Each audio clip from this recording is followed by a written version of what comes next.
Ever watched the Alfred Hitchcock movie, The Birds? Well, there was a time the Australian government had to fight some emus and it didn't turn out too well. Imagine being in one of the greatest thrash bands of all time just to end up mowing lawns. Data centers, what's the big deal? Why should you be worried about one popping up in your backyard?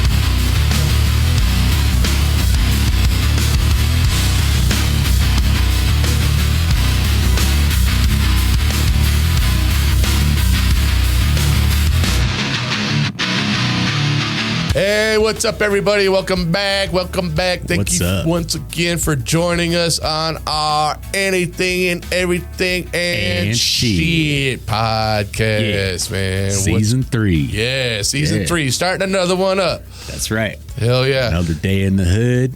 We up got in some Francisco studios. Yeah, man, and we got some good stuff gonna happen this season, man. Yeah. I cannot wait. Man. I know you guys will be thrilled on what we have in store. It's gonna be awesome. I'm like, man, I'm so excited just to get this one going. So right. It's gonna be cool. We got some good interviews coming up. We've got people scheduled. Man, stuff called the Fermi paradox, things I'd never even heard of. You know, I thought I was really into the UFO kind of, space stuff myself, and I thought I knew quite a bit about it. But then when I heard about Terry Adair's book called Where Are the Little Green Men, man, I started hearing about the Fermi paradox, and I was like, man, yeah, it's going to be awesome. I can't wait to bring you guys that stuff. So look forward to that soon. But today we have one of my favorite bands, Anthrax. I grew up with these guys. A lot of people that know me from like my old school town up in Northeast Colorado were always like, man, what? That's a cattle disease? Like, yeah, I know, but it's awesome. They're a cool thrash band too. Yeah, man. Can you imagine actually being the lead singer of that band after how big they were and end up mowing lawns? That's insane to me. I was just like, what the frick? I mean, I guess you need something to do, but I would have thought that he was kind of be already set. And I guess we always that you would, when we were kids, we always thought people made all this money because they were artists or they were on MTV. They have to be millionaires. Yeah, man. Sign the contract. I'm banking. Right. But apparently, Joey Belladonna had some substance abuse issues, which, is a common thing, especially in the music industry. For sure. But it ended up leading to him being kicked out of the band. And what he ended up doing was mowing lawns. So check this video out. We'll talk about it when we come back. What happens when you're the voice of one of the biggest metal bands in the world, and then one day it's all gone? And what if the roar of tens of thousands of fans is now replaced by the roar of a lawnmower? Well, for Joey Belladonna, the frontman for Anthrax, this was the surreal reality he was living through. It was a journey that would see him fall from the very peak of the metal world, only to find a strange sense of purpose far from the spotlight. Today, we're going to talk about the story of how a band at the height of its powers made a decision that would detonate its classic lineup and send its iconic singer on a path of unbelievable humility. It's a story of creative clashes, brutal business decisions, and the long, winding road to a triumphant comeback. By 1991, the band Anthrax was a hugely successful group. They were an undisputed part of the big four of thrash metal, right alongside Metallica, Slayer, and Megadeth. Their latest album, Persistence of Time, was a dark, complex, and critically acclaimed piece of work that had climbed to number 24 on the Billboard charts. They were co-headlining the colossal Clash of the Titans tour, a metal package so massive it felt like the world was theirs for the taking. Fronting the group was Joey Belladonna, a singer of Italian-American and Iroquois heritage, was not your typical thrash vocalist. In a genre dominated by guttural growls, his soaring melodic tenor was both unique and powerful. After he joined the group in 1984, the band's trajectory went vertical. Their 1987 album, Among the Living, was a commercial breakthrough, an album that was universally hailed as a cornerstone of the thrash genre. The success continued with State of Euphoria and the Grammy-nominated Persistence of Time. From the outside, Anthrax was an unbreakable unit, but inside, hairline fractures were beginning to form. The songwriting process for Persistence of Time followed Anthrax's usual formula. Charlie Benante handled most of the music, while Scott Ian and Frank Bello helped shape the arrangements. Scott wrote the lyrics, and the band worked closely with Joey Belladonna to develop the vocal parts. But this time something wasn't clicking. What had worked on earlier albums was now breaking down. Even once recording began in Los Angeles in 1990, the process felt strained and increasingly frustrating.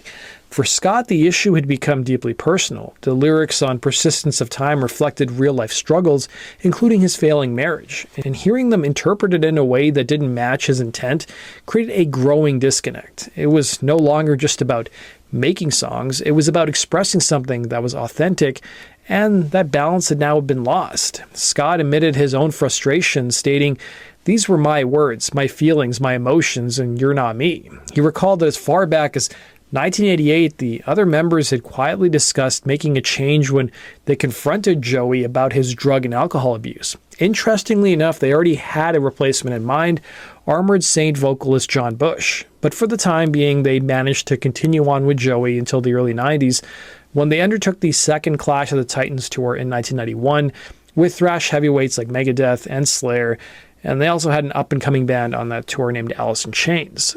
Scott recalled, "We got back from the Clash of the Titans and things were happening. Money and tour offers were coming in, but the core of the band was rotten. I was losing my mind and I felt like I was keeping an important secret away from everyone who really needed to hear it. I don't remember the first time I ever expressed my dissatisfaction with Joey to the rest of the band. Frankie knew quite a bit, and so did Charlie, because through the writing process of Persistence, I told him how frustrated I was. Then we'd tour and everything seemed to go well." During this time period, the band had also collaborated with Public Enemy for the song Bring the Noise. It was during a day off in Chicago the band filmed the music video for the song alongside Public Enemy, a moment that would spark a major turning point. Now, in case you guys have missed it, I recently done a whole video on Anthrax's collaboration with Public Enemy for the song. The link is down below. Getting back to the story. So as the shoot unfolded for the song, a realization hit hard for Scott. Chuck D, Flava Flav, and Anthrax minus Joey were fully immersed in the rap-driven energy of the track. Even though Scott was excited to be part of something so groundbreaking, he couldn't ignore a nagging thought. He wished Joey had been the one stepping up to the mic. In his mind, this was the direction that the band was heading, and it required a frontman willing to evolve beyond traditional boundaries. But deep down, he knew that Joey wasn't going to make that leap. Instead, Joey just seemed kind of out of place, running around the set, trying to contribute, but he was not truly fitting in the new dynamic. And in that moment, the question became unavoidable. Where did Joey really fit in the future of Anthrax? Following the Bring the Noise video shoot, the band piled into a van, heading back to their hotel in Chicago. But the momentum from the collaboration hadn't faded. Scott turned to Chuck D and floated an idea. What if this wasn't a one-time thing? What if they actually took this energy on the road? And Chuck D's response was immediate. Public Enemy was in. No hesitation, no overthinking. The idea came together as naturally as a collaboration itself. And plans quickly formed for a joint tour starting in October of '91, and that's when a deeper realization began to set in. Within Anthrax, 4 members were clearly eager to experiment, to evolve, and to push the band into new territory. But Joey seemed rooted in the past, still operating in the same creative space that defined Spreading the Disease and Among the Living, and that growing divide was becoming impossible to ignore. One of Joey's final public appearances with the band happened in early 1992 during a cameo on the legendary Fox television show Married with Children.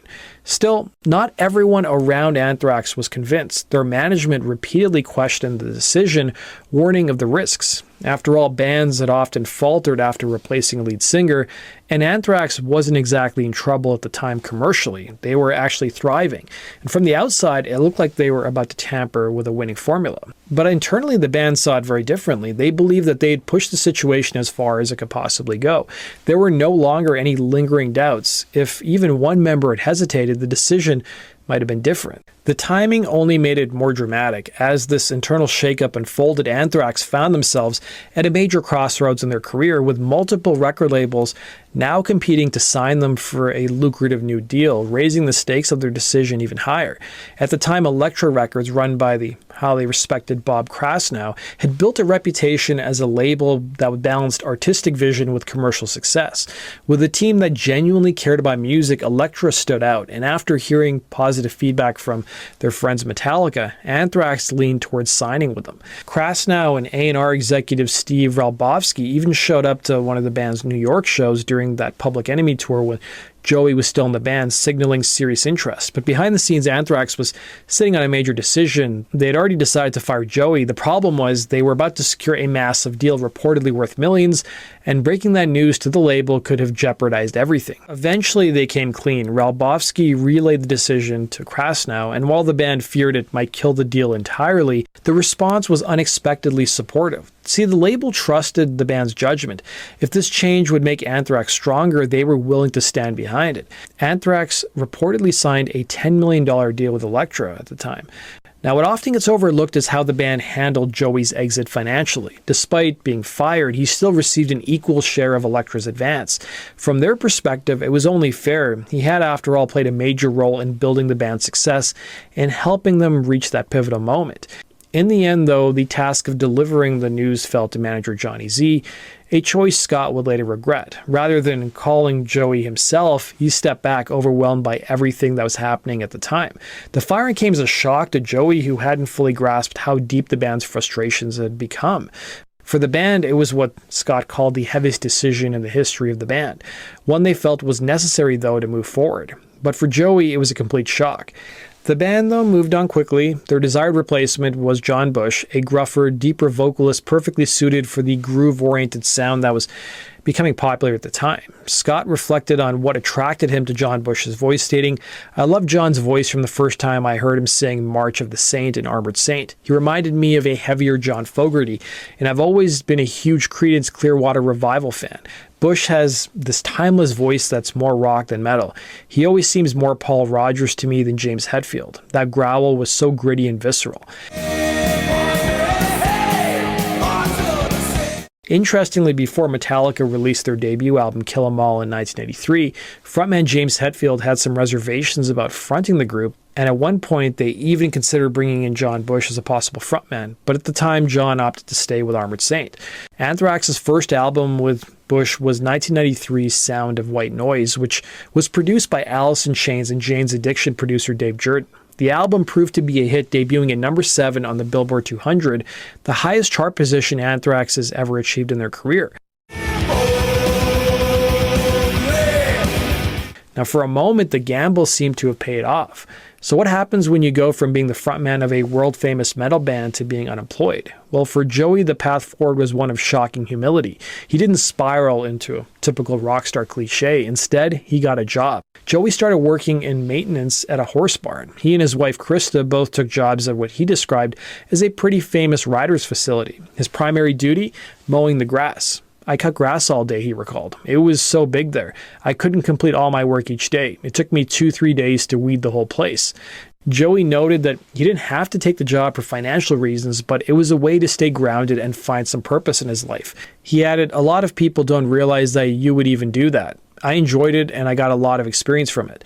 While the band that fired him was charting higher than ever, Joey was finding satisfaction in honest physical work.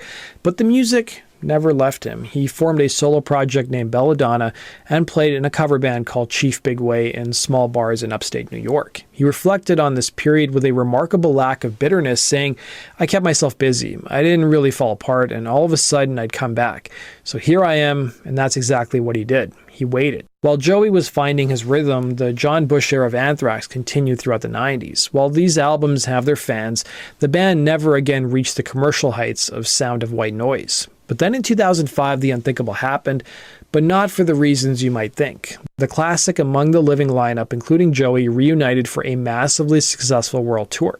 For fans, it was a dream come true, but in reality, it was mostly a business decision. A few years prior, the band had signed with a label named Sanctuary Records. But then the label got swallowed up by Universal, so the band was still stuck in their contract owing at least one more album, despite the fact that their label didn't exist anymore. They soon signed with a new management company named Zen Media. Zen suggested they do a reunion tour with Joey and guitarist Dan Spitz. Spitz had left the band in 1997 to become, of all things, a watchmaker. As management told Anthrax, that could get you out of every deal you've gotten into. As the band and their management saw it, they could just release a reunion tour DVD and CD and give it to their label and then walk away. Even Scott admitted, "We didn't want to do the tour, but from a business perspective, it was a good idea." They initially floated the idea of doing a reunion tour involving both Joey Belladonna and John Bush, where they'd play songs from both eras of the band, but Bush wanted nothing to do with the idea and walked away. Another reason for the reunion, according to Charlie and Scott, was the recent death of Pantera guitarist Dimebag Darrell. The members realized they may not have that much time left, and while all the members were still alive, they should do it for the fans and reunite. But almost from the start, the reunion tour was a disaster, according to Scott. There was no real prep for the reunion, no meeting beforehand, no chance to reconnect as friends, and no conversation about the pastor, what they actually wanted from this new chapter. They just dove straight in. At first, it felt great. For about a month, it was exciting to be that band again, and they were playing the old material better than they ever had in the 80s. But it didn't take long for their old problems to resurface, especially around guitarist Dan Spitz, who had been out of the music business for years and no longer understood how things worked. Dan came into the reunion thinking that it was just like the old days, assuming they'd be shipping massive rigs around the world. But Scott Ian tried to explain that touring had changed, that endorsement deals meant they could get gear in every city and keep more money in their pockets. Danny still wanted his full oversized setup everywhere they went, and that was just the start of the problems. By the second month, the tour had turned into an absolute nightmare that dragged on for nearly 18 months. The band soon split into two camps. In one camp, you had Scott, Charlie, and Frank, and on the other camp, you had Joey and Dan. The worst meltdown came in Milwaukee when the digital console crashed right before showtime and rebooted with all the settings wiped, blasting Dan's guitar way louder than anything else on stage. Frank completely snapped. He kicked the monitor wedges off the front of the stage and later discovered that Dan had turned the bass all the way down in the monitor so he could hear more of his own guitar. Back in the dressing room, Frank unleashed on him for 10 minutes straight, screaming, flipping tables, and tearing into him, while Dan barely said a word. The rest of the band stayed out of the way and watched it unfold, a perfect snapshot of how bad things had gotten. As Scott recalled, it felt like 1990 all over again. The reunion tour turned out to be more depressing than triumphant. On the bright side, though, the reunion tour did solve a lot of the band's financial and business problems with their label. Once the tour wrapped, people assumed that the classic Among the Living lineup would head straight into making a new record, but behind the scenes, the band was falling apart, and there was no realistic way to keep that version of Anthrax going. By 2006, Scott was thinking that the band might be finished unless John Bush somehow came back. But John at the time was in a different place in his life, and he had a young family and didn't want to be on the road as much. Now, what stung the most was the contrast. Fans had gotten the reunion tour they'd been begging for and loved every minute of it, but inside the band it felt joyless. Scott had hoped that they'd walk away as close friends again. Instead, they split like bitter roommates who couldn't wait to move on.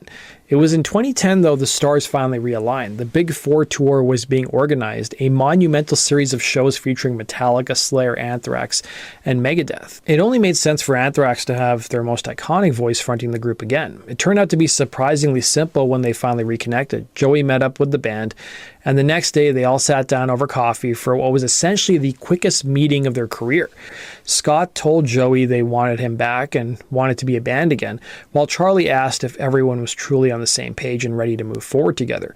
Everyone at the table, Joey included, agreed without hesitation. Joey made it clear this was all he'd ever really wanted, to be in Anthrax. With that, he was back, and the band decided to give it another shot. In May of 2010, it became official. Joey Belladonna was back in Anthrax, this time for good. Scott described seeing Joey for the first time in years, remembering, "Joey taps me on the shoulder, instant big hug. It felt like no time had gone by. This time it felt permanent." The band had a huge challenge ahead, though. They had nearly completed an album, Worship Music, that had been recorded with a previous singer. Instead of scrapping it, they decided to rework the entire thing with Joey. Scott later admitted, "We had the unusual luxury of hindsight with this album." The result, released in September of 2011, was nothing short of a miracle. Worship Music was hailed by critics and fans as a stunning return to form. Songs like In the End, a tribute to the late Ronnie James Dio and Dimebag Darrell, were filled with a palpable emotion that proved the creative spark was burning brighter than ever.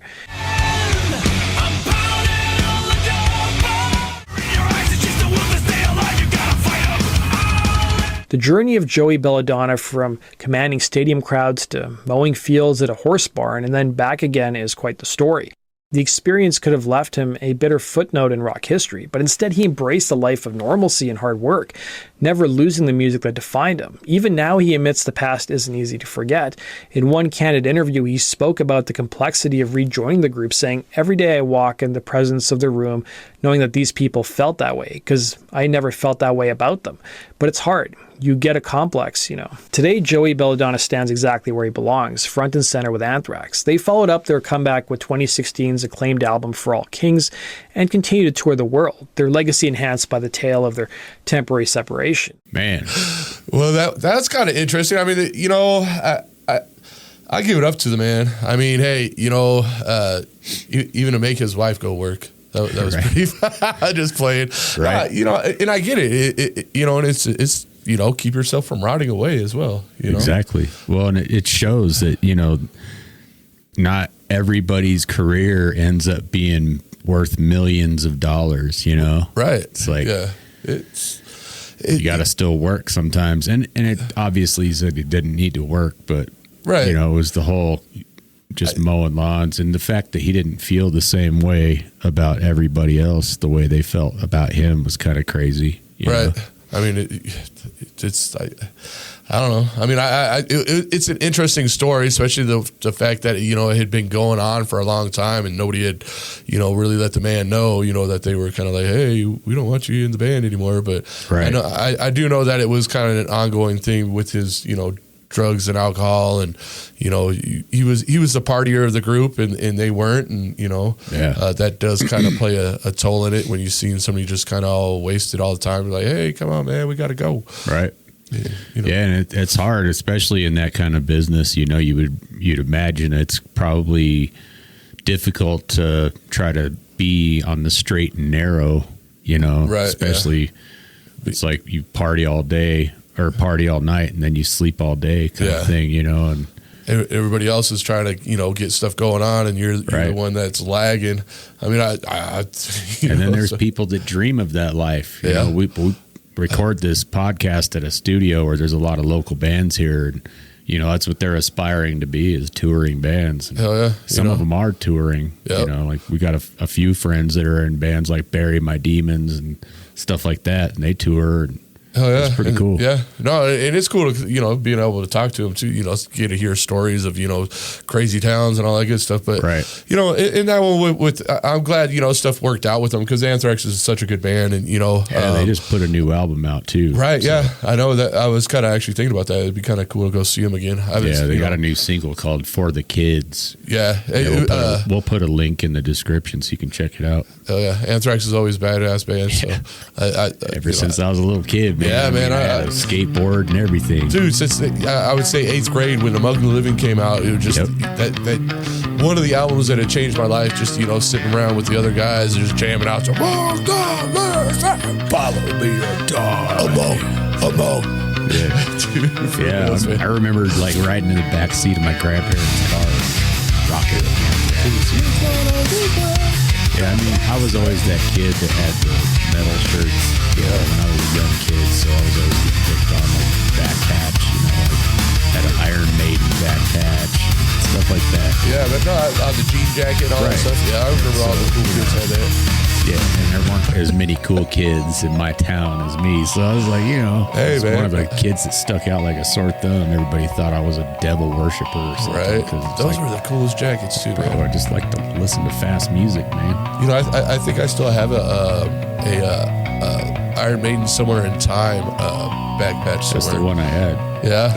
Wait, no, the one I had was the one with the where he's in a bar, dressed like an outlaw or something. Oh, yeah, isn't that Somewhere in Time? Is it? I thought Somewhere in Time was the one where he's I know they had a gun.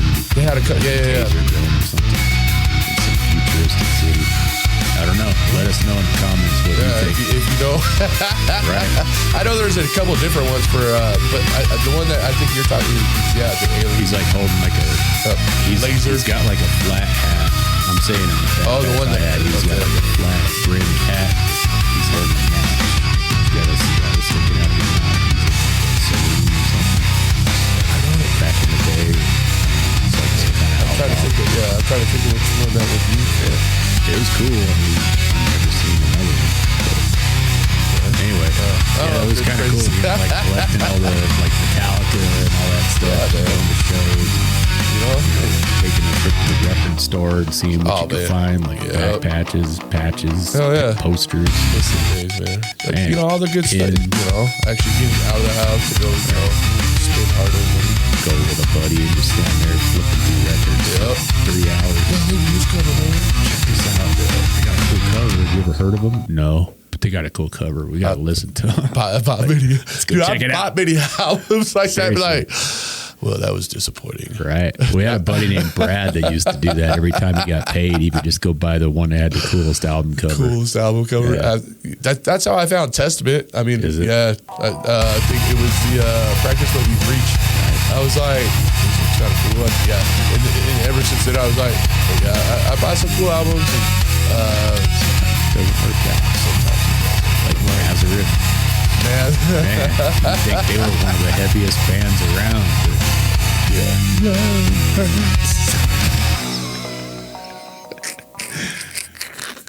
Pretty funny. Oh man, So up next, we got a little battle between the Australian government and the emus, and didn't turn out the way you'd think it would.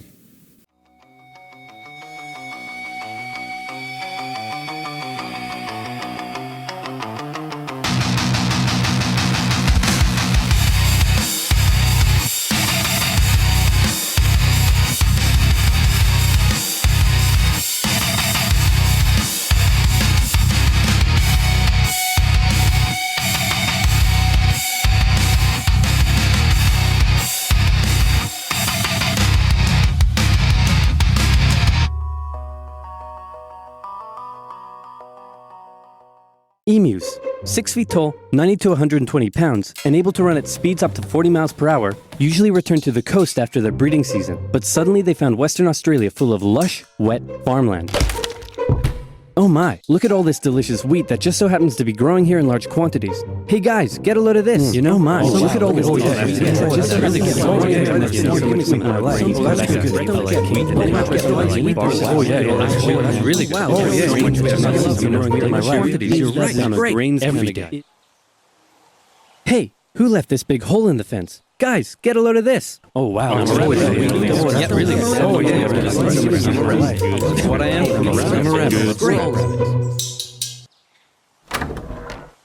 What a lovely morning for some farming. What? Those damned emus, they have it in for me. They're bullies. They're nothing but bullies. Calm down, Bruce. They're just animals. It's not personal. Hey, Farmer Bruce, where did you find that hat? The toilet? Yes. 20,000 emus cost the already struggling farmers millions more pounds in lost crops and damages. The situation couldn't continue like this. Something had to be done. So in 1932, the farmers turned to the government for help. You'd think they'd go to the Minister of Agriculture, but these farmers said no. This is a job for the military. So they went to George Pearce, the Minister of Defense. That's right, Australia was to go to war with the emus. But not everyone was happy with the idea. This is barbaric. We can't go slaughtering thousands of our own national bird. Oh, come on, guys. The machine guns will make it quick and painless. Machine guns? You're using machine guns? This is animal cruelty. Look, I know it's unusual, but it's not like we're poachers turning the birds into feather hats. Think of the benefits. It'll be good target practice for our boys. The government can show it took action. Plus, I can get myself a nice new feather hat. Did I say feather hat? I meant I want to gather chat with you about getting you all some nice new feather hats. Did I say feather hats? I meant I want to wage terror at these emus and turn them all into feather hats. Damn it! Of course, Pearce first made the farmers sign an agreement saying that they would pay for the whole thing and that Pearce wouldn't take any of the blame if the operation, that was clearly very stupid, turned out to indeed be stupid, and the operation went ahead. Major GPW Meredith and his men were sent with 2 Lewis machine guns to hunt down and take out the evil emu population in Western Australia. Target spotted. Well, was it an emu? No, sir. It's an emo. Damn it, Jones. Learn your vowels. I'm sorry. Okay, it looks like the humans are coming for us. But check this out. I've come up with an amazing plan. See if you can follow me here, okay? When they approach, we run away. Sir, you're a genius. Pierce sent a camera crew along with the machine gunners to capture some good old propaganda for the government, and the first battle took place in November at Campion. The men spotted a mob of emus from a distance, so they set up their guns and opened fire. The emus split up into smaller groups and ran in every direction. The men were only able to kill what they called a number of birds, but the vast majority got away. Cut! Surprisingly, many of the emus were able to take multiple bullets but still run at full speed to safety, causing Meredith to compare them to tanks, saying if we had a military division with the bullet-carrying capacity of these birds, it would face any army in the world. Okay, we need to get closer. No, you idiots, not to me, to the emus. Oh, sorry. No. I like it. So next, they tried sneaking up on a large number of emus near a local dam and firing at short range. Maybe the men were just unlucky, but my professional opinion says the emus were magic, because both guns jammed after just 12 emus were killed, and once again, the rest got away. Cut! The men were feeling a little humiliated after losing to a pack of discount ostriches, so they decided to move further south, where the emus were said to be tamer. And this time, they had a new strategy. Okay, Jones, here's the plan. You mount the machine gun in the back, I'll chase the emus, you shoot. Got it? Got it.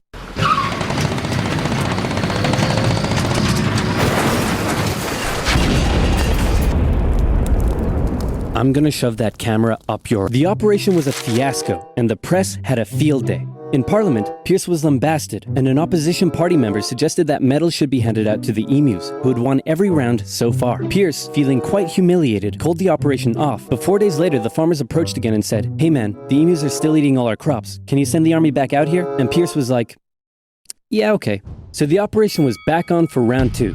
And this time Meredith and his men had learned the emus' guerrilla tactics and were much more successful, with reports suggesting the men were cutting down 300 emus every week. I hope you boys are getting great footage of this. What on earth are you filming?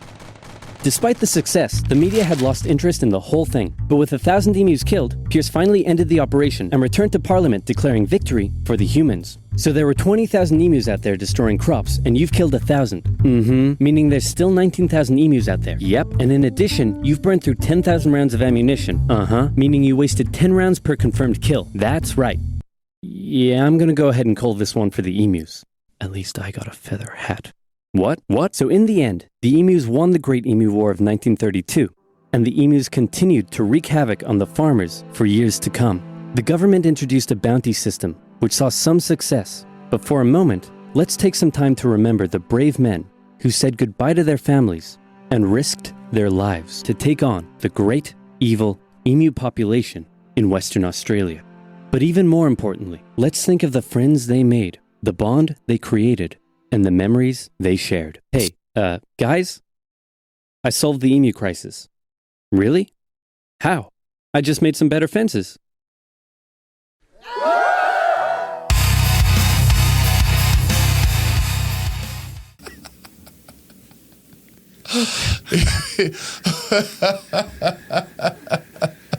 Dude, that was funny as hell. Like, man, talk about embarrassing. When I came across that, I was like, dude, you gotta check this out. I mean, it's like, army could not defeat 20,000 emus, and they were just like, you know what? Can you just picture, you're in your mind, can you just picture sitting up on top of like one of those safari vehicles, right? You got a freaking gun on top, you're like, and that thing is actually taking off like for where you're at. I just, as you were saying that, I got smaller, right? I got a picture in my head of like the Aborigines sitting up on a hill going, right? Watching these, like, laughing. Look at these idiots. Just would be like, yeah, you can't mess with them emus. They already know, man. Dude, I had no idea that they were that fast and that cunning. Well, right. Holy crap. and that was the thing is like, you know, how they said that they broke off into groups. You know what it made me think of is like, you know, the Velociraptor, you know, they said that they would break off. That's probably where they came from. You know, probably, yeah, they probably are. I mean, just fast and smart, man, and obviously outsmarted Arby. That was hilarious. With machine guns. I was laughing so hard when he was like, the farmers were telling him, hey, that's ours, stop eating that. And they're like, yeah, man. That was good stuff. Good stuff, man. I hope you enjoyed that one. That was badass, man. Yeah, that was funny. I couldn't believe it, man. A whole army couldn't. How many did you kill today? A good amount. Can you be more specific? 12. 12 out of 20,000, man. You killed 12, dude. Oh my goodness! Crap, man! It was that was great. And you know, 20,000, bro. Right? I mean, 20,000 emus. I mean, I know it was 1930s, but you had machine guns and trucks and an army and tanks. Yeah, man. No, you could bring the army back. I mean, they whooped us. Hey, farmers, you shut up. We lost. All right, we're out of here. Right? Yeah. Get over it. You're screwed. There's nothing we can do for you. But I guess, hey, you know, for flightless birds, putting up a fence. Yeah. You know, I guess, hey, we could put up fences. I want to know who that guy was. Like, why don't we just put up a fence? Yeah, the only smart. Oh, yeah. That's a good idea.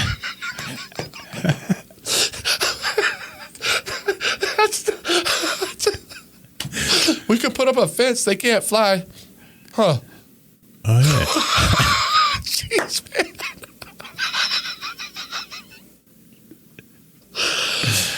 Ooh, well, it's more fun to chase them, right? Notice how the commander of the ones that were supposed to kill him did, like, we could put up a fence. But yeah, he was just like, I can't believe you hired me again. I still have my job. Ooh. Yeah, that was good stuff. All right. Well, moving on to our next topic. We have some stuff about the data centers. I know there's a lot of questions out there. You know, it's pretty much everything I see on, say, Facebook or TV or anything is about data centers. You know, and one of my buddies actually asked the other day. He's like, "What's going on with that? Like, are they a good thing? Are they a bad thing?" We took a little dive into it, found a few different videos, a few different takes on what these data centers are actually supposed to be for, all the way from a mechanical type perspective of what they do and how they operate, all the way up into, you know, how people are feeling about them these days. So check these out. Every email you send, every video you stream, and every file stored in the cloud exists somewhere physically. Behind the internet is a network of buildings filled with servers, electrical infrastructure, and cooling systems working continuously to keep data moving. These buildings are called data centers. In this video series, we are going to explain how data centers actually work from a mechanical and electrical perspective, focusing on the systems that keep servers powered, cooled, and operating without interruption. This first video provides the big picture overview. We will explain what a data center does, why these facilities consume so much energy, and why mechanical and electrical systems are the most critical part of the building. At its simplest level, a data center is a facility designed to store, process, and distribute digital information. Inside the building are rows of servers, which are specialized computers responsible for storage, computing, and network traffic. Unlike office computers that operate intermittently, servers operate continuously. They run 24 hours a day, every day of the year. This creates an important reality. Servers consume large amounts of electricity, and nearly all of that electrical energy eventually becomes heat. While most people think of data centers as IT facilities, from an engineering perspective, they are really energy conversion buildings. Electricity goes in, computing work is performed, and heat comes out. The entire facility exists to manage that process safely and reliably. Every data center, regardless of size, must solve three fundamental problems. The first is continuous power. Servers cannot simply shut down when power is lost. Even brief interruptions can cause data loss or service outages, affecting thousands or even millions of users. As a result, power systems must remain available even when equipment fails or utility power is interrupted. The second problem is continuous cooling. Because servers generate heat constantly, cooling systems must also operate continuously. If cooling stops, temperatures can rise quickly, forcing equipment to reduce performance or shut down to protect itself. Cooling in a data center is not about comfort. It is about equipment survival. The third problem is continuous operation. Data centers are designed for uptime. Maintenance, equipment failures, and repairs must occur without interrupting operation. This requirement is what drives the heavy use of redundancy throughout both mechanical and electrical systems. There are various levels of redundancy and industry tier classifications used to describe reliability and uptime expectations, and those concepts will be covered in a later video in this series. Although data centers appear complex, most of the infrastructure falls into three major system groups. The first group is electrical systems. Electrical infrastructure brings power into the building and distributes it safely to server equipment. This includes utility connections, switchgear, backup power systems, and power distribution equipment. The goal is simple. Power must always be available. The second group is mechanical cooling systems. Mechanical systems remove the heat generated by servers. Depending on the facility, this may include chillers, cooling towers, pumps, air handling units, or specialized cooling equipment located directly at the server racks. The objective is to keep equipment operating within safe temperature ranges at all times. The third group is controls and monitoring systems. Controls tie electrical and mechanical systems together into one operating environment. These systems monitor temperatures, power usage, equipment status, and alarms, allowing the facility to automatically respond to changing conditions or equipment failures. In modern data centers, controls and monitoring are just as important as the physical equipment itself. Data centers are often misunderstood because they look similar to commercial buildings from the outside, but operationally they are very different. In an office building, occupancy changes throughout the day, cooling loads rise and fall, and equipment cycles on and off. In a data center, electrical loads are constant, cooling demand is continuous, and systems rarely shut down. Failure tolerance is also very different. A comfort cooling failure in an office building creates discomfort. A cooling or power failure in a data center can create immediate operational risk. Because of this, data centers typically include redundant equipment, multiple power paths, and system designs that allow maintenance without shutting the facility down. Now that the big picture has been established, the next step is understanding how energy actually moves through a data center. In the next video, we will walk step by step through the electrical side of the facility, following power from the utility connection all the way to the server rack. After that, we will cover how heat is removed, how airflow is managed, and why redundancy drives nearly every design decision in modern data centers. Understanding this foundation makes the rest of the systems much easier to follow.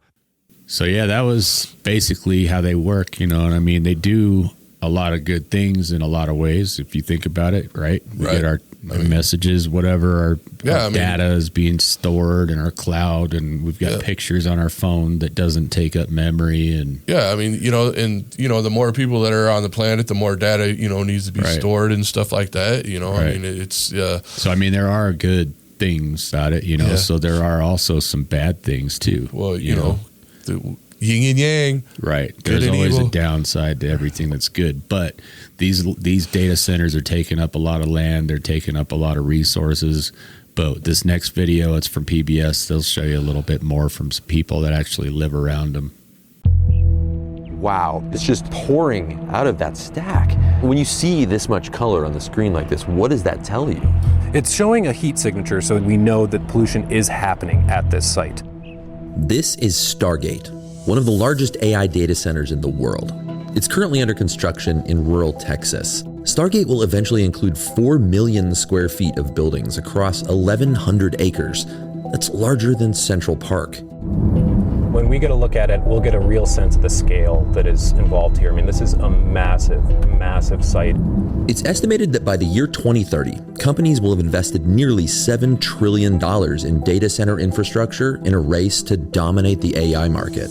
But this race to build AI superiority is happening so fast, many are concerned that companies might be cutting corners or taking advantage of regulatory loopholes, especially when it comes to the electricity and water required to run these massive data centers.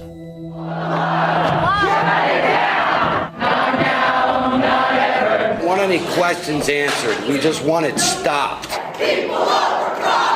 People all over the US are raising the alarm about the impacts that these data centers could have on their health, their homes, and their livelihoods. Evan Simon has been investigating data centers around the US. He's already found that some AI data centers are brazenly defying environmental laws, and regulators are doing little to stop it. There's really a transparency issue around the AI industry right now. It feels like a really important time for us to really pay close attention to these things. We're teaming up today to take you up above for a different perspective on this science story, using a drone fitted with a thermal camera to investigate what's really happening at one of the world's largest data centers, and how it's impacting the people who live in its backyard. There are a lot of people that have not seen what we hope to show through the drone footage, especially the thermal drone footage. Is this even legal?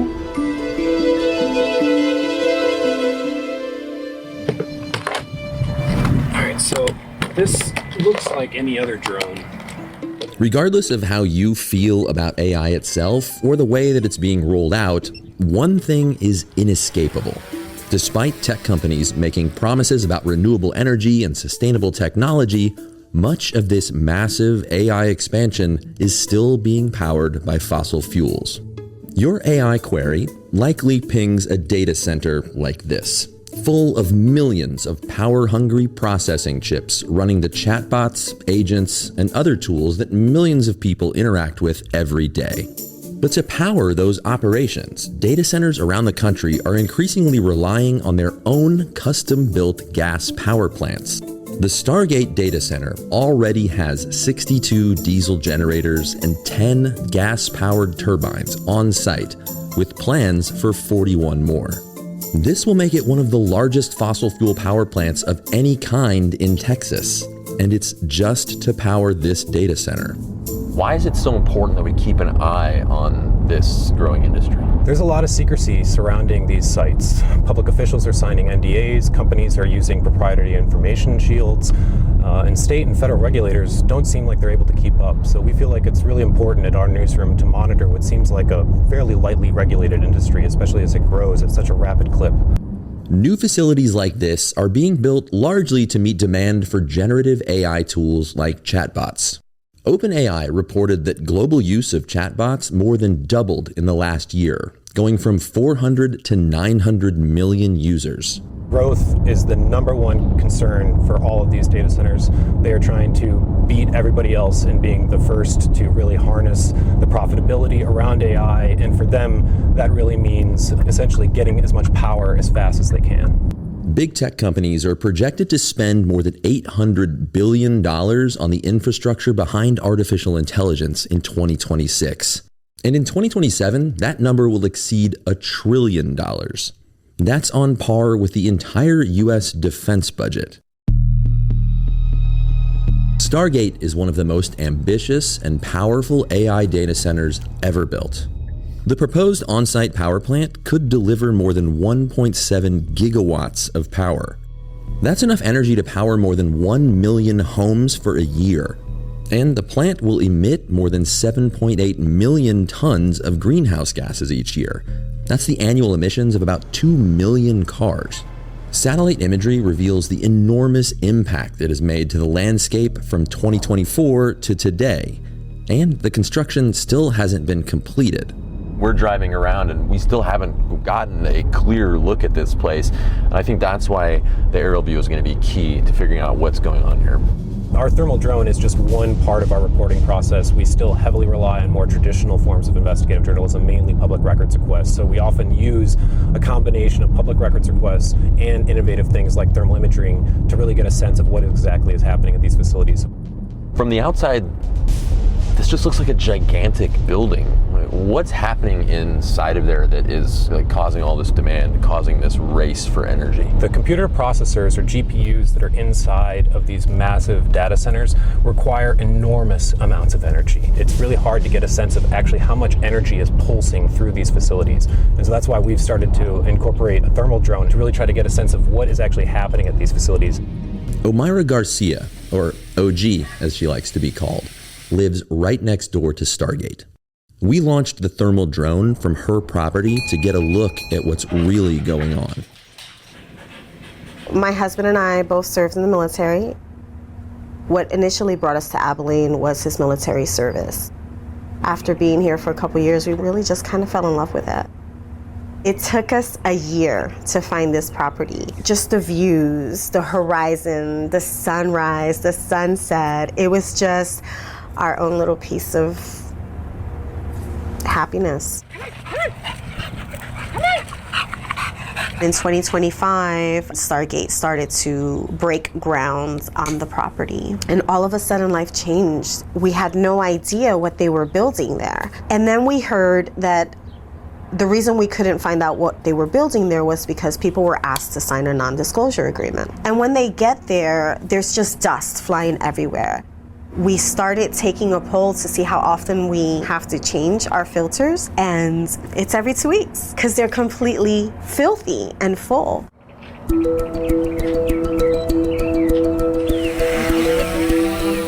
All right, so this is what it looks like in a standard drone shot, but watch what happens when I switch to thermal. Wow. It's important to note that it's not showing us the specific pollutants or specific gases that are emitted by these turbines, but just by showing us that heat signature, we know that pollution is happening at this site. Gas turbines like these are essentially jet engines that generate electricity. And they emit a lot of greenhouse gases and harmful air pollution, which is linked to asthma, heart attacks, and even premature death. The day we filmed, Stargate was only operating one of the 10 turbines that it has on site, but it eventually plans to have more than 50 of these turbines powering its operations here, something OG was unaware of until we informed her. I didn't know about their expansion plan and what that looks like for our home. If we're already dealing with the noise difficulty with only 10 turbines that they have right now, I can only imagine how much more difficult it's going to be like. I feel trapped. You know, we invest in our home, we serve our country, and we weren't even included in this process. We weren't given any time to understand what this impact was going to be on us.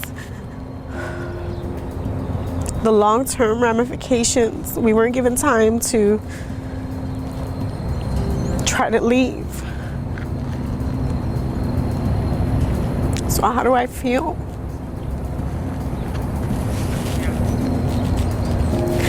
Upset.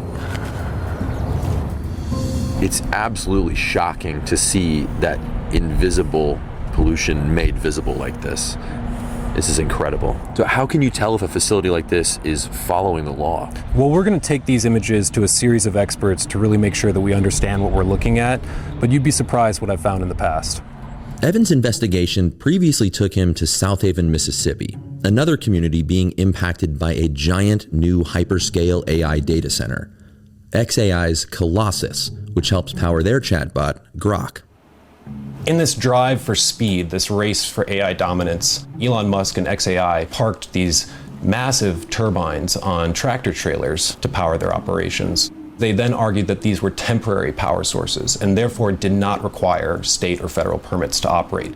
That is really out of step with long-standing EPA policy that turbines like these, which are major pollution sources, require permits regardless of whether or not they're considered temporary or not. We genuinely just don't understand how they're still allowed to run their turbines right now. There's people in the very neighborhood that we're standing next to right now that probably still have no idea, just because it's been kept so quiet. Even people that are living really, really close to it never really got a good sense of what was there in their backyard. I did not discover that the power plant was going to be built until it was actually here. There wasn't a public meeting or anything like that. It was just kind of here all of a sudden, which was a big shock and a big surprise. I was really fortunate to speak with a resident who has a home directly across the street from the South Haven gas plant, a woman named Crystal Polk, and she agreed to let me fly the drone from her property. As soon as the drone rose above the tree line, I could see that a number of these turbines were emitting very, very strong heat signatures, at least a dozen. And it seemed to me very obviously that these turbines were operating. Having turbines running so close to my home that are unpermitted is a very deep concern. I am severe asthmatic as well as some of my children. I am very concerned about what is going to be in the air and how it's going to affect my health. We were going to retire here, but now we have emptied the house of all furniture because of the pollution. I think I shed a few tears because it's been my forever. It's where I grew up. The bring your own power plant strategy seen at Colossus was once an outlier in the industry. But this strategy has gone mainstream, and nowhere is that more apparent than in Texas. There are roughly 300 data centers here in Texas, with at least 100 currently under construction, with an additional 100 more planned.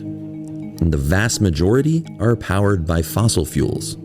Texas has around 80 gigawatts of natural gas power under construction, and roughly half of those plants will provide power exclusively to data centers, without even connecting to Texas's electrical grid. Some of these approved sites are massive.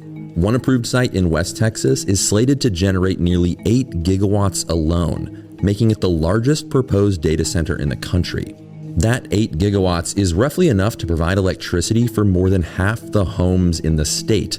But that power will be off the grid, solely for one data center. While this so-called behind-the-meter strategy can reduce strain on the grid and might keep electricity prices down for consumers, it also means more power plants emitting more harmful pollutants across the state.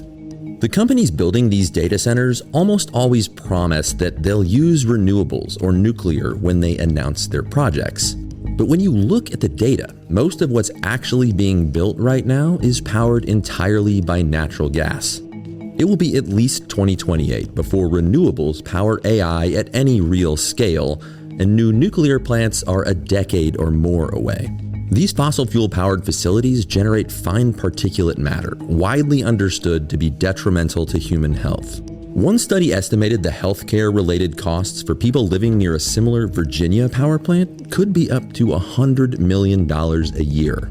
And that's not the only risk. Researchers have shown that data centers create their own heat islands, raising temperatures nearby by as much as 2 degrees Celsius through their heavy use of industrial equipment and energy consumption. AI chips and models are becoming more efficient when it comes to power and heat, but those efficiency gains are being exceeded by overall growth in AI usage, in part as a result of that efficiency gain. This is a well-known phenomenon in technology innovation called the Jevons paradox. It was first described in the 1860s. The English were concerned about running out of coal, their main source of power. Some argued that as coal-burning plants became more efficient, less coal would be used. But economist William Stanley Jevons showed that increasing efficiency wouldn't save coal, because cheaper, more efficient power would lead to an overall rise in demand for coal. Hyperscalers like Stargate may be getting more efficient, but if the Jevons paradox holds up, those gains will be erased by the increased demand for AI. Electricity isn't the only concern. The tens of thousands of high-powered chips inside a data center like this generate enormous amounts of heat, requiring massive cooling systems to prevent failures. Stargate uses a closed-loop cooling system that circulates water to pull heat away from the machines. While these systems usually only need to be filled once, they do require more electricity to run. By some estimates, the rise in data centers in the state of Texas could increase water usage a whopping 9% by the year 2030.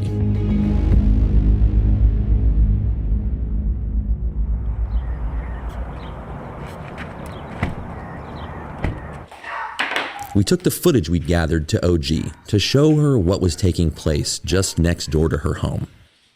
From my experience, I can tell that this plume right here is a very large heat signature. That's just one. That's just one. It's crazy to see it from this perspective. It just shows how close. That means that they're running it full tilt, essentially. You can't really get a sense of it without the thermal, you know? I mean, this is what it looks like to you, and I know that's alarming in and of itself, but once you see the thermal, it is really a completely different matter. Yeah, it looks off. It just looks like a structure. Right, exactly. I mean, that thing is just cooking. Yeah, and then there's a plan for 51 of these in total at this site. They wouldn't put these here unless they plan to use them. That's the idea. I mean, there is literally a shortage of these turbines nationwide. Companies are scrambling to stockpile them, make orders years in advance now to try to get as many of these as possible. You don't get these kinds of turbines unless you plan on turning them on.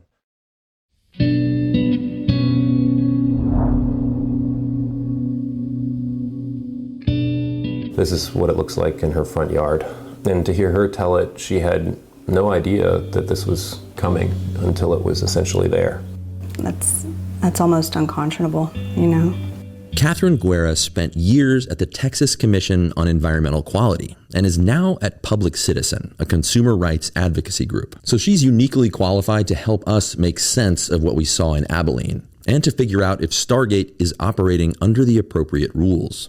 These initial permits came in at a lower level authorization called a permit by rule. With permit by rules, they are activity specific. So, for example, an auto body shop would get a permit by rule authorization, or a dry cleaner would get a permit by rule authorization. When a data center pursues these lower level pre-construction authorizations that grants them the authority to begin operating with no public notice requirement and no public input or participation, that feels pretty intentional. So that kind of approval process happening so quickly seems possibly appropriate if we're talking about an auto body shop or a laundromat. Does it make sense for a large-scale power plant that could theoretically power hundreds of thousands of homes? Not to me, it doesn't. As it seeks to expand, Stargate developers have since applied for other permits that seem to better suit the sprawling data center. Critics say this small first, big later strategy enables data centers to get a foothold in a community without public input, and to make it harder or even impossible to stop them once construction has already begun. But even with the correct permits, Catherine seriously doubts that the Texas environmental regulatory bodies have the capacity to hold polluters accountable.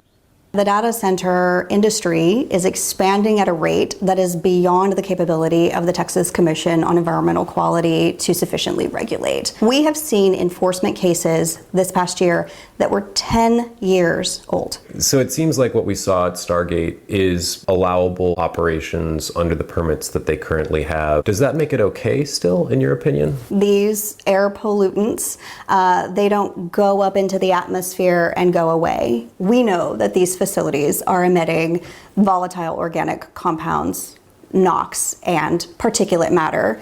And the health impacts are respiratory, cardiovascular, people with asthma or children and elderly people in these communities.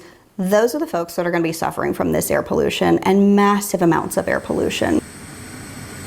Stargate was still under construction when we visited, so most of the turbines were sitting idle. But one day soon, this site could host a city's worth of polluting exhaust stacks.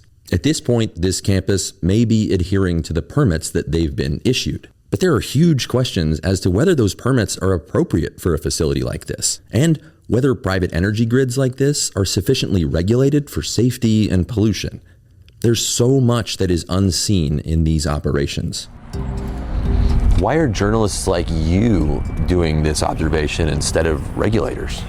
Well, right now, what we're seeing at the administration is a lot of pro-AI policies coinciding with the gutting of various environmental agencies and enforcement agencies. So it's really unsure if we weren't doing this kind of work, if anybody else would be. Some of these companies have made promises that these very same AI technologies could help us solve climate change. What is your take on that? You hear that a lot from folks like Sam Altman himself, who said that, AI can fix climate change and can cure diseases and all these things. And while there may be enormous potential for that kind of thing, the experts that I've been talking to say that that just isn't happening at scale right now. The primary use of these data centers is to power chatbots, and that's what they're being used for. I can't even begin to understand what kind of impact that's going to have on me and my health in the future. I'm concerned with that. When you invest in a home and you recognize you're doing all the right things to try to just enjoy your life, and you feel like your home is being infiltrated on, it's kind of hard to find motivation. Yeah, so I don't know what the future looks like. We've been promised a future where artificial intelligence can help us solve some of our biggest problems. Curing diseases, cleaning the air, powering a better future.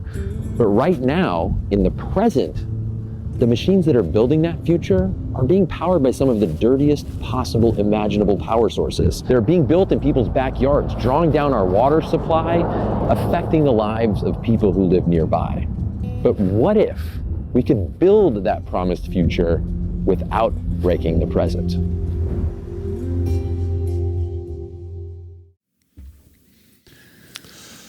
Well, yeah. Well, I mean, as we said, there's always a downside, and that seems a little bit more of a downside to it than most, I would say. Yeah, I mean, it's definitely shocking to see the truth when you see a thermal vision shot of of those factories, because it's like when you just look at it, it looks like an inanimate object. And we live by a gas plant here over in Commerce City, and it's the same thing. Most of the time, it just looks like it's a bunch of little towers sticking up, no big deal. Yep.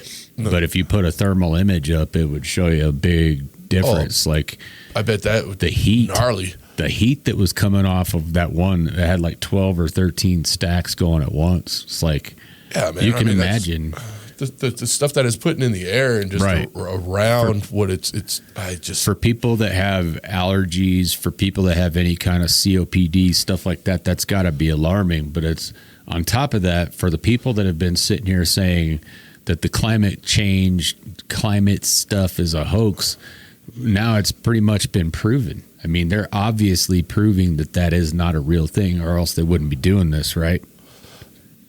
You would think, right? I mean, you would think. I mean, it's. I mean, with the amount of heat that it's distributing into the air, on top of the water that it's taking, there's the electricity that's draining the fuel, the fossil fuels. That they're building their own gas plants. Well, and that's what's making me laugh is because the whole fossil fuel that it's using. I mean, and that oil is everywhere. Well, right, and it's. People act like we have to go after one country to get it, and that's not the truth. It's just what they tell us. It's not the truth. We have so much oil here in Canada; it's unreal. And that's what makes me mad about the fact that the prices that shot up, because the oil is, and the prices shooting up was a man-made thing too. It wasn't anything because of the oil, because we have reserves. It's just being greedy. It's never. Yeah. And the grocery store prices going up because of gas is ridiculous. You know what I mean? The whole thing. It's all about money. It's all about making money. But with these data centers, it's about something more than just holding our resources data-wise. It's about more than just being able to have something in the cloud on our phone. For some reason, they're taking farms, they're taking land, they're taking everything from everybody, whether they like it or not. Yep. And there's got to be more to it, but let's hear what Joe Rogan thinks about this. Wake up. You're making digital God. You're not controlling jack shit. Did you read about Mythos, Anthropic's Mythos? Yeah, what did it do? They put it in a sandbox and they basically to see if it could figure out a way to break out of the sandbox and, like, not a literal sandbox, obviously, like a hermetically sealed, like a server or something. And it did a series of exploits to the code. And the way that they found out, apparently one of the Anthropic engineers was eating lunch and got a weird email from the AI saying, I got on the internet. Like, it broke out. Holy shit. Mythos, they haven't released it yet. I think they're hesitating to release it because it's so powerful. Wasn't there one that got caught mining Bitcoin? Yeah, for sure. They're making money. Yeah. How many of them you think are running these, like, AI-generated accounts that get a lot of views? Like, there's a lot of AI-generated accounts that just pop up in, like, the Instagram mentions. Like, if you want to, if you're bored on the toilet, you're like, what's in the the search? Let's see what they got. No telling, dude. There's a lot of these things. It's like girls with big tits, like doing farm work and shit, and sweating and big tits. And they got like 1 million views. And they've got dozens and dozens of these videos. And she almost looks real. Yeah. She's just a little too symmetrical. Yeah. Almost looks real. And like all these people are commenting on it. Like, how are they generating money from that? Like, are they generating money doing that on TikTok? Sure. Like, you can generate money if you're getting millions of views. Absolutely. Fuck yeah.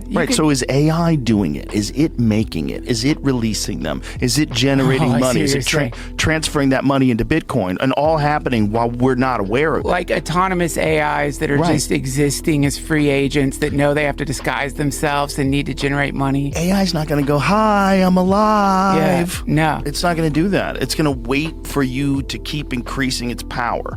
You're going to keep increasing it can't physically build nuclear reactors, so it's going to just stay chill until you figure out how to power it correctly. Dude, this is the black area that we don't know about. Like, this is the thing that's like, who the fuck knows? Whatever's going on in this zone that no one has access to because potentially it's a super intelligence. You know, the Anthropic people, a lot of these people, the NVIDIA person, I think it was on Friedman's podcast, said he had an AGI, that they'd reached AGI. That the book, The Coming Wave, it talks about this. It talks about, like, the difference between the algorithm and AGI is that, with AGI, it could streamline a whole business for you and do it. It could innovate. It's going to innovate. It's going to do its own thing. This is what Altman said. This is the end of capitalism. Like, at this point, when you just have a AGI and you tell it, just make me a business, make me a successful business. And run it for me. Online. Good night. It'll just do it. Here's $5,000. Yeah. But then it's not just maybe it's going on Moltbook and having conversations with other AGIs and being like, oh, you want creating your own religion. Yeah, man. Yeah. And this is 100% with all the shit going on in the world, as horrible as it may be. This, to me, should be the number one focus for the planet right now. And a lot of people are saying that too. A lot of people are saying there needs to be summits, global summits. The same thing we did when we split the atom, when the nuclear treaties. There needs to be philosophers and tech people and people working in like frontier AI stuff getting together and really having it's like the most important conversation humanity could have right now, because once this thing like Mythos gets out of the box, what if it decides to go Stuxnet? Like Stuxnet was able to infiltrate all those Iranian computers, just hide in the it was apparently a very subtle, simple code, undetectable, threw off the centrifuges. Like, dude, what? We know how to make spyware. It's already on your phone, bitch. It's on my phone. I know. 100%. How you doing? Am I doing all right on the show? But it's already in there. 100%. So, of course, the AI is going to be able to, super intelligence is easily going to be able to do that. And so then now we've got this viral digital life form that finds ways to hide inside the pre-existing computers, which, by the way, I think it was Google just released this new way of, did you see that the stocks of memory dropped? Did you see when that happened? No. Okay, this is fascinating. Google released some new way that LLMs could work that uses much less memory, and immediately shares in companies that make memory drop by like 10% because memory is like coveted right now because you need it to run LLMs. But the LLMs are figuring out ways. Turbo quant. Yeah. So this is what we're going to start seeing more and more of, which is increasingly simplified ways to run AI with less and less memory, meaning that you don't need to buy a fucking rig to run these fucking AIs. Your phone will be able to run it because they figured out the human brain, it's not using a lot of energy compared to what these machines are using. So theoretically, there's a way to do that. And then that's where it gets really fascinating, because now you don't have to buy a nice computer. You just, pull your computer out of the fucking closet from 2022 and it can run a supercomputer. And so then now everybody's got access to this shit, and it's going to spread. It's going to get everywhere. It probably already has. It's going to seed itself in all kinds of places. And God knows what it's going to do. It's going to start seeing humans as appendages, things to be used to manipulate time-space. Not like it's not going to see us as its like prompter. It's going to see us as something to be manipulated and controlled. Why wouldn't you? Send the meat robots out. All you got to do is just like tell them where to get like rectangular bits of paper. They love money. Just, you can get them to do anything for money. That's all you have to do. And then boom, you're controlling swaths of humans that have no idea they're being controlled by networks of AIs that are covertly communicating with each other because they want to take over. Do you think this has happened before? You mean the flood? Yeah, not just the flood, but just whatever happened with the beginning of civilization, and then it's sort of seemingly stopping and resetting. Sure, as it was in the beginning, so shall it be in the end. What if there's been like multiple cycles of us creating artificial life, creating insane weaponry, blasting ourselves to smithereens, and then resetting? What if it's just a common thing that happens with people? They never quite get it right because they have these primate territorial instincts, and they have this desire to mate, right? This desire to breed, this genetic desire for perfect shapes, and you want to come in someone that has big tits and a big ass. It's like it's programmed into the human that makes it make these ridiculous choices and covet these things and watch these things. And at the same time, microplastics are making your balls shrink, making your dick smaller, making your endocrine system disrupt. That's what's making my dick smaller? That's probably one of the things. I don't think your dick's getting smaller, but people's dicks overall are getting smaller. Children, they're being born with smaller dicks. Alligators are being born with smaller dicks. I forgot to share this when you were talking about mythos. Elizabeth Holmes from the Theranos. Delete your search history, delete your bookmarks, delete your Reddit, medical records, 12-year-old Tumblr, delete everything. Every photo on the cloud, every message on every platform, none of it is safe. It will all be public in the next year. Local storage and compute. Okay.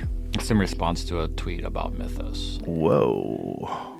Yeah. That's crazy. Yeah. It would all become public in the next year. That is crazy. Yeah. That's crazy. Yeah. And it completely makes sense that AI would be able to take over essentially everything. Everything. Why would your encryption work with that? You don't think it could crack your encryption? Well, we could just go right into your computer and go to your keys, your passwords. This is so to get to what the point you're making. To me, the most eerie part of the book of Genesis is that it's literally a creator force making a meat AI. That's Adam and Eve. Right. Putting them in a sandbox. That's the Garden of Eden. Right. Running an honesty test on them. You know, you don't eat these fruits. Don't eat the tree of the knowledge of good and evil. And the conversation is exactly the conversation we're having with AI. If they ate from the tree of the knowledge of good and evil, if they eat from the tree of life, they'll live forever and become like us.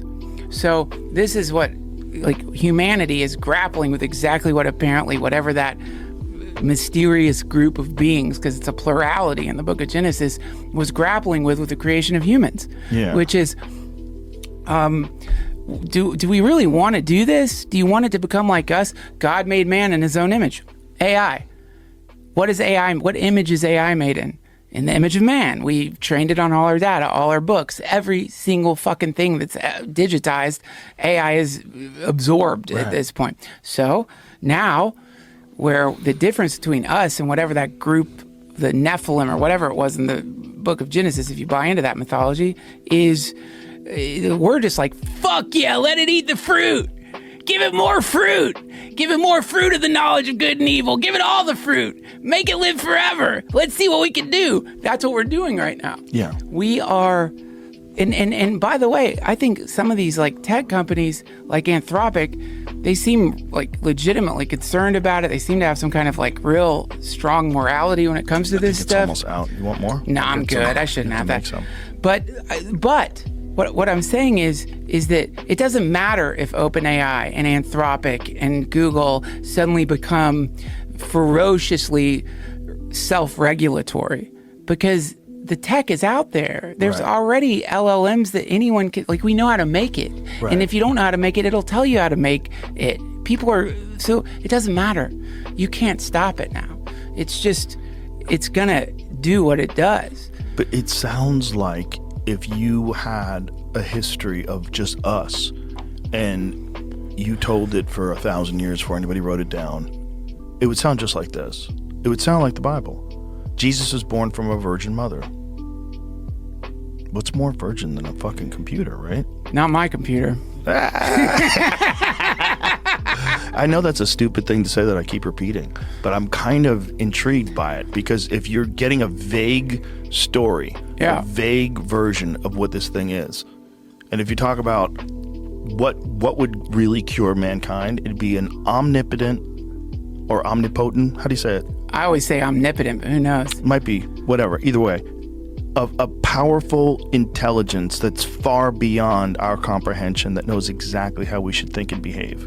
Yeah. And loves us and wants us to have forgiveness for everyone and to treat each other like brothers and sisters. And if we listen to that thing, the world will change. And, well, who would attack that thing? The fucking Roman Empire. Who would attack that thing and destroy it? The defense contractors. They would blow up the Jesus. Right. To plunge us back into chaos. But first they'd have a meeting with Jesus. Okay, you can turn water into wine. What about nitroglycerin? Can you turn water into nitroglycerin? You know, can you make gold? I want a house made of gold. That would be the first question. Yeah. Can you make gold? Yeah. So cover my house in gold, please. So, dude, there's this thing called a sandbox, right? Yeah. I think what the guy was talking about was, at my job, we have an accounting software, and when we're trying to launch a new command within the program, so like if I want it to link up to my website so that I can monitor like prices and inventory, stuff like that. Yeah. You basically build a sandbox, which is like a virtual program that's the same program, but it's not in production, so it doesn't actually make any real changes. So like with the website thing, if I wanted to do like a new listing in the sandbox, it wouldn't actually go live on our website until I tell it to. Okay. So basically this AI, this Mythos, just went from the sandbox into production by itself and said, hey man, sup? What up? Stuff that it's not supposed to be doing, right? No. Right. I mean, it's supposed to be like waiting for, a human to be like, oh, you can go play now? Yeah. Yeah, it's not even made yet. That's creepy. Like, that's the insane part. Well, right. That's that. And that's what I'm like. Putting something in a sandbox and it getting out when it's not supposed to is creepy. But this is just like a virtual thing where it's just, it's like being offline on your computer, having no internet connection whatsoever, and making a program and then looking at the internet on a different device and it's already there. That's creepy, man. Yeah. I mean, that's, and that's where we're getting. I mean, it is. I mean, that's the AGI that they're talking about. That's what we really need to fear. It's not, searching Google to find a, price on something or how to do something, or even making a picture, asking, any AI on like Adobe or anything like that. That's not what you should fear. It's the AGI, the artificial general intelligence, where they were talking about how you can just basically tell it, start this business for me, do all these things, and it does everything without you. Doesn't need you anymore. Yeah, it just needed the go do it. and that's it. You give it that one command. And another thing that hit my mind when we were watching this was, how they said that they caught the one mining Bitcoin. And it's like, well, why are they trying to tell us to switch from cash and all this stuff to Bitcoin so that this thing could take it all? Right? That's weird.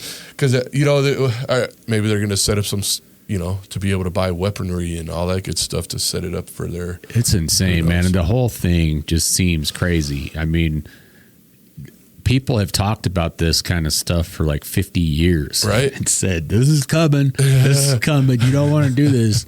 And nobody paid attention. Everybody's just like, dude, check it out. I can touch my phone and it does things without buttons.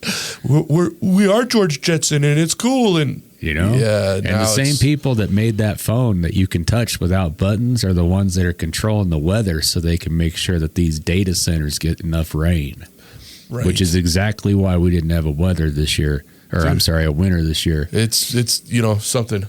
I mean, the Western Slope got a lot. They got a lot. Right there where, guess what? Where they needed the largest data center in the world. 62 miles. Square miles. That's crazy. You were telling me about the one in Salt Lake? That's the one, yeah. That's the one in Utah. 62 square miles, man. That's just insane. That's bigger than Manhattan. And it's honestly, they said it, that it takes more power than the entire state does. And it's weird because, how do they cool it? Where are they getting that all of our weather there? Man, dude. Yeah, it's insane. You control the weather. That way you can make sure it rains enough where your data centers are. And, I've been saying this for a while. I truly believe that those are the beginning of our prison. You already can kind of see it out here where you've got lines, drawn all over the place that some dude drew on the ground. You better stay inside that line. Right. If not, you're going to get a fine. You're going to get something taken away from you, whether it's your money, your access to food, your access to go to work, your access to whatever it is. And that's exactly where it's heading, is that smart city stuff. And that's why I believe it is. It's building the walls. Yeah. Well, and it's already building the brain to run the smart cities and to keep the people inside. And, I can actually see that happening is you build that first. Well, that's just ground level. If you think about even in the space, we've already got the Skylink or whatever Elon Musk's thing is. Oh, yeah. All his little Starlink, little satellites all throughout. So you've already got 42,000 satellites up in space that's basically monitoring everything we do anyway. So it's like, this is the dystopian future we keep talking about, it seems like. Kind of. It keeps getting closer and closer. Yeah. So hopefully this answered some of your questions. If you were wondering, whether it's a good thing or bad thing, I mean, truly, we'll never know until it's too late. It's like frogs sitting in hot water, It's just nice until all of a sudden we're boiling. Right. Yeah. So unfortunately, it kind of looks that way.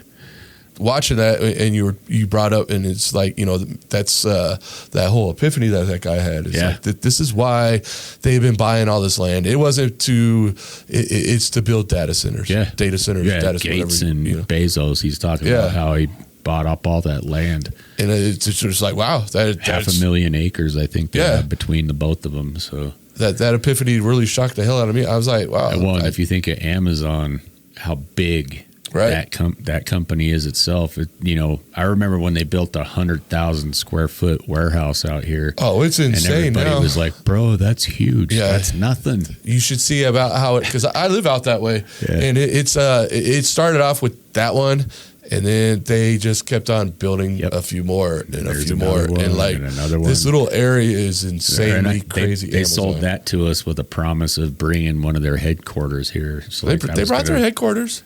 They didn't say they were going to bring a lot of jobs because you know why? Because they're building the robots. Yeah, exactly. And the data centers to run them. Right. Fuck.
Strange facts you may have never known.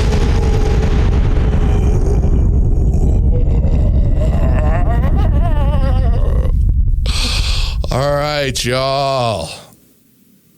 Strange facts you may have never known. This one's a good one. Between 1950 and 1969, the U.S. Army conducted converted biological warfare vulnerability tests on American cities without public knowledge or consent. In San Francisco, a Navy vessel sprayed an entire city with bacteria for 6 days. Hundreds fell ill. At least one man died. In New York, Army agents released bacteria in the subway system throughout the ventilation system grates and let it circulate through millions of daily commuters. Similar tests were conducted in St. Louis, Minneapolis, and in the Midwest. The government told no one. The full scope of the program was not revealed to the public until a Senate investigation in 1977, 30 years later after it had began. That's very disturbing. Fucked up, man. That is so, yeah. And, you know, with all the stuff that we talk about, it's been going on for years and years and years. And, you know, they don't tell us shit. We have to find it out. And we have to fucking act about it. And that's the whole thing with the vaccine stuff. When they put in there, they don't have to tell us anything for 50 years. It's right. Like, why? How? Yeah. Why are we doing anything like this at all? Well, and it's like let me stab this guy, but don't tell anybody for 50 years because I think I'm going to live another 45. Right, yeah. Well, you know, they're not going to tell us shit. And it's like, insane, you know, man. with the data centers is the non-disclosure stuff and all that crap. It's like, come on, man. But I can't believe, you know, just the whole bacteria warfare. Yeah, that's just using our own cities and just spraying it on people. And like, we were trying to read what it actually is called, the bacteria, but neither one of us could pronounce it. But so I was like, well, either way, say bacteria, man. Yeah, it was some crazy stuff I've never even heard of. So yeah, but either way, you know, just for them to even do that, it's probably some weird name for ricin or something like that. Like, it's like a low grade sarin gas. Dude, like, them people, I mean, the government's nuts, man. Man. They think they do get away with a lot you talk of stuff. about like the Nazis and how they experimented on people. Well, what are you doing, dude? Well, you know, and they talked about how, like, you know, Saddam Hussein, you know, dropping those gas bombs on.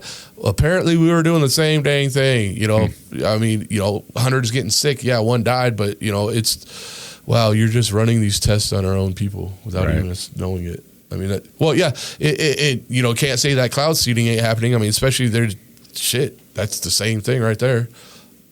It's the same thing, people. It's the same thing. It's cloud seeding. Or, well, not cloud seeding. Chemtrails, my bad. Using the wrong word, but still. I know what you meant. Yeah, and I'm sure we all know That's probably what I how meant. they seed the clouds, too, that use the chemtrails. Yeah, well. They got one up in the air and one on the ground. They have the ionosphere. Ionosphere or something They like that. ionize the ionosphere. Yeah. Say that 50 times. Hell no. All right, guys. Well, thanks for checking us out again. Once again, thank you all see you guys for next week. Yeah. Anything and everything and shit podcast. Thank you guys.